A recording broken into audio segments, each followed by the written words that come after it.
Good morning. আমাদের দিনরাত্রির নতুন আরেকটি ভ্লগে আপনাদেরকে স্বাগত। আশা করি সকলে ভালোই আছেন। আজ 23 ফেব্রুয়ারি, সোমবার। এখন সকাল 5টা। দেখেছেন কি ভীষণ কুয়াশা। শীতকাল, মাঘ মাস, কুয়াশা পড়বে এটাই স্বাভাবিক, কিন্তু এক ফোঁটাও ঠান্ডা নেই। গায়ে কিন্তু সোয়েটার চাপাইনি আজকে। যাই হোক, চলুন শাড়ি বার করে নিই। এখন স্নান করে রেডি হয়ে যাব মায়ের বাড়ি। মায়ের বাড়িতে সরস্বতী পুজো, আপনাদেরকে গতকাল ব্লগেই আমি বলেছিলাম। দেবী সরস্বতী হলেন বিদ্যার দেবী, সঙ্গীতের দেবী। হিন্দু শাস্ত্র অনুসারে, শাস্ত্রীয় বিধান অনুসারে মাঘ মাসের শুক্লা পঞ্চমী তিথিতে সরস্বতী পূজা করা হয়।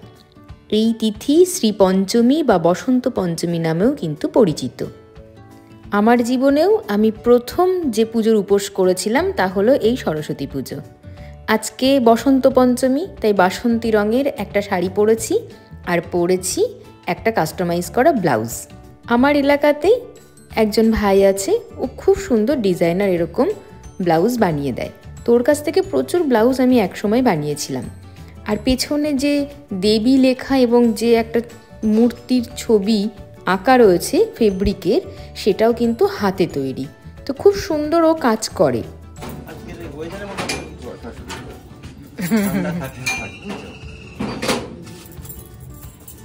যাই হোক, রেডি হয়ে গেছি। এখন দুজনা মিলে চলেছি মায়ের বাড়ির উদ্দেশ্যে।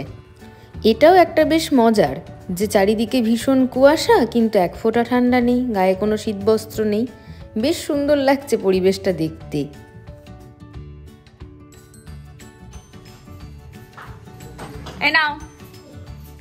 মায়ের বাড়ি থেকে সেই লক্ষ্মী পুজোর সময় এই গামলা আর এই পিতলের যে ছোট্ট রেকাবি বলে এই থালাটি গেছিল আমার বাড়িতে। তারপরে দেব করে আর আমার পাঠানোই হয়নি। এসে দেখছি মায়ের প্রায় সব কাজই হয়ে গেছে। এদিকে ফল বানানো চলছে, 5 ফল ধুতে বললো মা আমাকে, আমি ওটা ধুয়ে এখন দিয়ে দিলাম ঠাকুর ঘরে। আর এই দেখুন ঠাকুর মশাইও চলে এসেছে। যাও। হ্যাঁ, ঠাকুর মশাইয়ের নাম কিংসুক। ও আমার থেকে ছোট, ওকে কিংসুক ভাই বলেই ডাকি। যাই হোক, মা বাবা তো বৈষ্ণব, ও বৈষ্ণব পুরোহিত। বৈষ্ণব মতেই আমাদের বাড়িতে হবে এই সরস্বতী পুজো। এখন আমার কাজ এই সমস্ত কিছু রান্নাঘর থেকে একে একে সব ঠাকুর ঘরে নিয়ে যাওয়া। আর এই যে আলপনা দিয়েছে, এটি আমার মাসির ছেলে সৌরভ ভাই দিয়ে দিয়েছে। আমি গতকাল রাত্রে আসতে পারিনি, কাজ করছিলাম নিজের বাড়িতে। বিশেষ পুজোর দিনগুলোতে পুরোহিত পাওয়া তো ভীষণ দুষ্কর হয়ে যায়। আর পেলেও পুরোহিতদের এত তাড়াহুড়ো থাকে যে তাঁরা এসে একটু গুছিয়ে আপনার হাতে হাতে একটু সাহায্য করবে, সে সম্ভব নয়। কিন্তু কিংসুক ভীষণ ভালো, ও এসে ওর মনের মতন করে সমস্ত কিছু সাজিয়ে গুছিয়ে নিচ্ছে।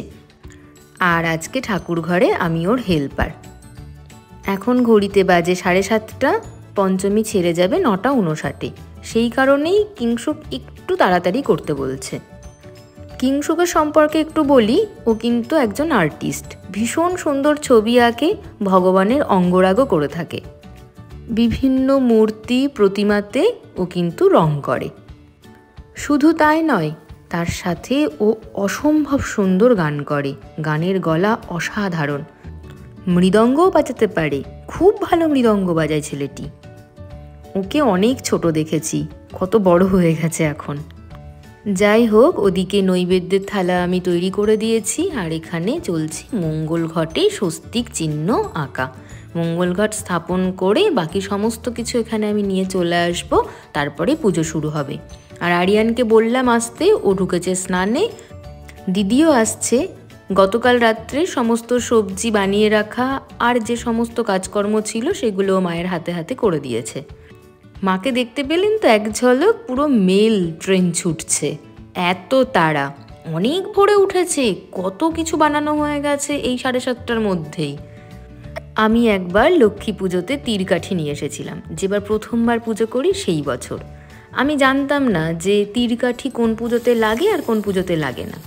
তখন কিংসুক ভাই আমাকে বলেছিল যে দিদি, যে ঠাকুর বিসর্জন হয় না, যে প্রতিমার বিসর্জন আমরা দিই না, সেই পুজোতে কিন্তু আমাদের তীরকাঠি লাগে না। তো যে ক্ষেত্রে আমরা বিসর্জন বিষয়টি আসে তখনই তীরকাঠির সেই পুজোতে ব্যবহার হয়। আর এদিকে দোয়াত তৈরি, খাগের কলম দিয়ে দেওয়া হলো জবের শীষও। জবের শীষ সম্পর্কে দুটি কথা বলি। গতকাল আমরা যে জবের শীষ কিনেছিলাম, বাড়ি আসার পরে আমরা আমাদের ব্যাগের মধ্যে সেই জবের শীষ এখন আর খুঁজে পাচ্ছি না। উত্তমকে দিয়ে আবার শেষ মুহূর্তে জবের শীষ আনানো হলো। গতকালকে জবের শীষগুলো কিন্তু ভীষণ সুন্দর ছিল, একদম সবুজ রঙের, পুরো তাজা। আর যেহেতু দুদিন হয়ে গেছে তাই আজকের এই জবের শীষগুলো একটু শুকিয়ে গেছে। মাকে মালা পরিয়ে দিয়েছি, চন্দন বাটাও আমার হয়ে গেছে। আর এদিকে সমস্ত ভোগের সামগ্রী এনে দিয়ে দিয়েছি, আর বই দিয়ে দিলাম। এগুলো আমার বই, আরিয়ানকেও বলি দুটো বই দিয়ে দিতে। চলুন ওর কাছ থেকে দুটো বই নিয়ে আসি। ঠাকুরের কাছে বই জমা দিতে গিয়ে ছোটোবেলার কয়েকটা কথা মনে পড়ে গেল। যে বিষয়গুলো একটু কঠিন লাগতো সেই বইগুলো ঠাকুরের কাছে এই জমা দিতাম। আর পারলে তো সব বই দিয়ে দিতাম, তার কারণ 2.5 দিন তো বই থেকে যাবে ঠাকুরের এখানে, পড়তে বসতে হবে না। এটা বেশ মজাদার ছিল, মানে একজন ছাত্রের সারা বছরে এই 2.5 দিন কিন্তু ছুটি। বাকি রবিবার বলো আর যাই বলো, অফিস কাচারি আদালত সব কিছু ছুটি থাকলেও একজন শিক্ষার্থীর কিন্তু রবিবারে কোনো ছুটি নেই। মায়ের খিচুড়ি, আলুর দম, ওদিকে বেগুন ভাজা সব হয়ে গেছে। এখন শেষ মুহূর্তে চলছে লুচি ভাজা। তো লুচি মা ভেজে দিচ্ছে, এবার আমি এগুলো নিয়ে যাব ঠাকুরের কাছে। আর গতকাল রাত্রেবেলাতেই মা মোয়া, নাড়ু এগুলো সব বানিয়ে রেখেছিল। তিলের নাড়ুটা শুধু আমরা রেডিমেড কিনে এনেছিলাম, কিন্তু নারকেল নাড়ু মা বাড়িতেই বানিয়েছে। গতকাল সন্ধেবেলাতে মায়ের বাড়িতে আমার আসার কথা ছিল, কিন্তু আমার শরীর এত খারাপ লাগছিল যে আমি আর আসতে পারিনি। ওই রোদের মধ্যে বাজার করে এত মাথা যন্ত্রণা করছিল, দিয়ে মাথা আর তুলতেই পারিনি আমি। তো মা, দিদি আর আমার ভাই, মানে মাসির ছেলে সৌরভ ভাই, ওরা সব এই দিকটা একটু সামলে নিয়েছিল। দেবী সরস্বতীর সাথে আছে কিন্তু গোপালের পুজো কিংসুকি করবে। আর মায়ের এই ঠাকুরের আসনে গুরু পরম্পরা রয়েছেন নৃসিংহদেব। সমস্ত দেবতার পুজোই করবে কিংসুক। দাঁড়ান, ধূপকাঠিগুলো ওকে ধরিয়ে দিই, আর তারপরে আবার প্রদীপের পোলতেগুলো দিয়েও আমাকে রেডি করে দিতে হবে। না, আমাকে বললো যে পঞ্চপ্রদীপটা পরে তৈরি করে দিতে, তার কারণ প্রথমে পুজো হবে, তারপরে আমাদের হবে অঞ্জলি, তারপরে আরতি হবে। আরতির সময় পঞ্চপ্রদীপ লাগবে। এখন পুজো শুরু হবে। ओम मंगलम भगवान विष्णु मंगलम गुरुध्वज मंगलम पुंडरीकाक्ष मंगलायतन हरि। ओम मंगलम ओम मंगलम ओम मंगलम।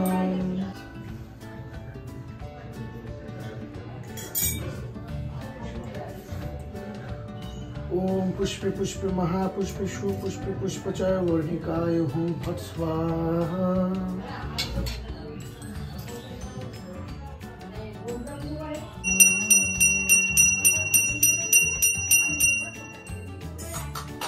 ज्ञानंजन श्लोकया चक्षु उन्मीलितं येन तस्मै श्री गुरुवे नमः। प्रभुपादनमस्त्राणं मुक्तिचारपदमिति सचनं इदं पुनरास्मं गुरुदेवाय नमः। नमो विष्णुपादाय कृष्णपृष्ठाय भूतस्मते जय पताका स्वामिति नाम्नि। नमो आचार्य पादाय निताय कृपाप्रदायिनि गुरुकथा ब्रह्मतारिणि इति सचन्दनन्ति ओम परम गुरुवे नमः। इदं पाद्यं परम गुरुवे नमः। वंशाकल्पतरुभ्यश्च कृपा सिन्धुभैव च पतितानां पावनेभ्यो वैष्णवेभ्यो नमो नमः। इति सचन्दनवन्दे सर्ववैष्णवेभ्यो नमो नमः। कृष्ण चैतन्य नाम्ने गौरकीस्य नमः। इति सचन्दनवन्दे विश्वक्लीं गौराय नमः। इदं पाद्यं क्लीं गौराय नमः। इदं अर्घं क्लीं गौराय नमः। सचन्दन गन्ध पुष्प क्लीं गौराय नमः। इदं पुनरास्मं क्लीं गौराय नमः। कृष्णाय नमः। इति सचन्दन प्रवृत्ते नमः। चन्दन गन्ध पुष्प ओम शिवादि पंचदेवताभ्ये नमः। इति सचन्दन गन्ध पुष्प ओम गां गणेशादि नाना देवताभ्ये नमः। इति सचन्दन गन्ध पुष्प ओम आदित्यादि नवग्रहभ्ये नमः।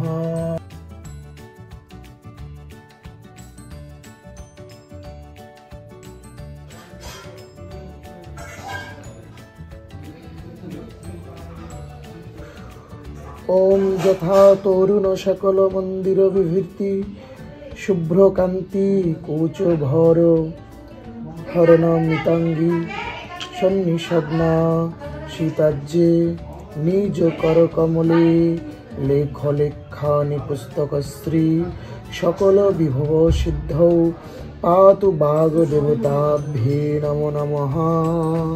ইতি সচন্দন গন্ধ পুষ্পে শ্রী সরস্বত্যায় নমো নমঃ।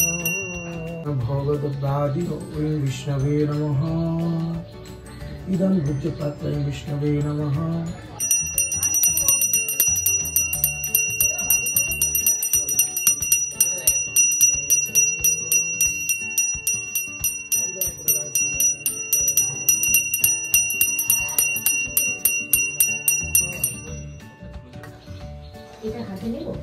হ্যাঁ, হাতে নাও।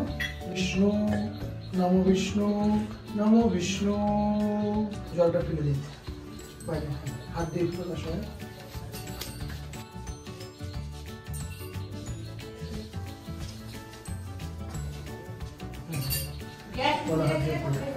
ওম নমো তদ বিষ্ণু পরমং পদং সদা পশ্যন্তি সূরয় দিবিব চক্ষুরাততং তদ্বিপ্রাস্য বিপর্ণাভো জাগ্রীবংশ সমিন্ধতে বিষ্ণুর্যৎ পরমং পদং। নমো নিত্যং সরস্বত্যৈ নমো নমো বেদ বেদাঙ্গ বেদান্ত বিদ্যা স্থানেভ্য এবচ এষ সচন্দন পুষ্প বিল্লপত্রাঞ্জলি ঐং সরস্বত্যৈ নমো নমঃ।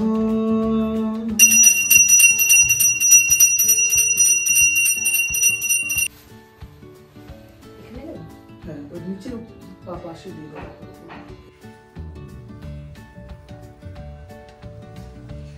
ওম মন্ত্রহীনং ক্রিয়াহীনং বিধিহীনং যদ ভবেৎ যৎ পূজিতং মায়াদেবীং পরিপূর্ণং তদস্তু মে।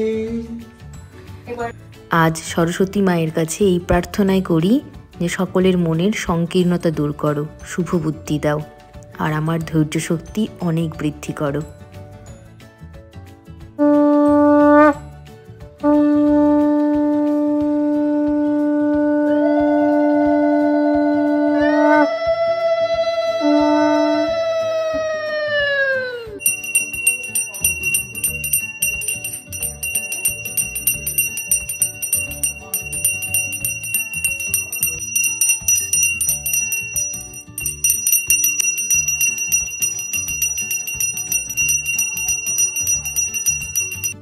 আরতি সম্পন্ন হতে একটু সময় লাগবে, তার কারণ মায়ের ঠাকুরের আসনে যত দেবদেবতা রয়েছেন প্রত্যেকের পুজোই করবে কিংসুক, তো তাদের প্রত্যেকের আলাদা আলাদাভাবে আরতি হবে, কারণ নৃসিংহদেবের জন্য চামর, পাখা, কর্পূরদানি এগুলো সবই লাগে। তো সেই প্রত্যেকটি পার্টে পুজো করতে গিয়ে কিংসুকের কিন্তু বেশ সময় লাগছে। আমরা প্রত্যেকে প্রদীপের তাপ নিয়ে নিয়েছি। এখন কিংসুক এই পুষ্প থালা যেটা সাজানো হয়েছিল তা ভগবানের পায়ে দিয়ে দিচ্ছে ফুলগুলো। মা আজকে কি সুন্দর করে রাধা মাধবকে সাজিয়েছে, তাই না? ওনাদেরকেও মা আজকে হলুদ রঙের জামা কাপড় পরিয়েছেন। কর্পূরের এই গন্ধটা না আমার ভীষণ ভালো লাগে। আরিয়ানও আজকে ভেবেছিল পাঞ্জাবি পরবে, কিন্তু যে পাঞ্জাবিটা ওর পরার ইচ্ছে সেটি ধোয়া নেই, তাই ও আজকে আর পাঞ্জাবি পরেনি, অন্যগুলো পছন্দ না। মায়ের কাছে প্রার্থনা করি আবারও যে মা সকলকে শুভ বুদ্ধি দাও। বাতান কাছে যাবেন কালকে সারাদিন সারা রাত নিমন্ত্রণ, আর ভক্তবৃন্দদেরও নিয়ে যাবেন যারা যারা যেতে চায়। প্রসাদ থাকা খুব সুন্দর আনন্দ। আমি সারাদিন থাকবো জয়নিতায়। খিচুড়ি রিচ না হালকা? না না, হালকা, অল্প একটু দেখি, খাই দেখি।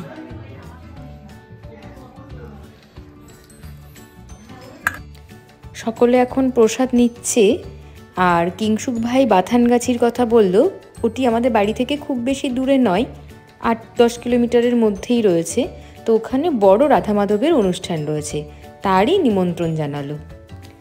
আর কিংসুক ভাই খিচুড়ি খুব বেশি পছন্দ করে না, ওর রিচ খাবারে একটু সমস্যা আছে, সেই জন্য ওগুলোকে অ্যাভয়েডই করে, তাই জিজ্ঞেস করে নিল, তো একটুখানি টেস্ট করেছে। তবে প্রত্যেকটা প্রসাদ কিন্তু ভীষণ ভালো হয়েছে। মা এই সাত সকালে যে এত কিছু বানিয়েছে এটাই অনেক। প্রসাদ পেয়ে আমি শাড়ি চেঞ্জ করে নিয়েছি, এখন পাড়াতে সকলের বাড়িতে প্রসাদ পাঠানো হবে, তারই থালা সাজানো হচ্ছে। যাই হোক, আজকের ব্লগটি যদি ভালো লেগে থাকে তাহলে প্লিজ একটা লাইক করে দেবেন। আজ আসি, দেখা হচ্ছে পরের আরেকটি নতুন ব্লগে।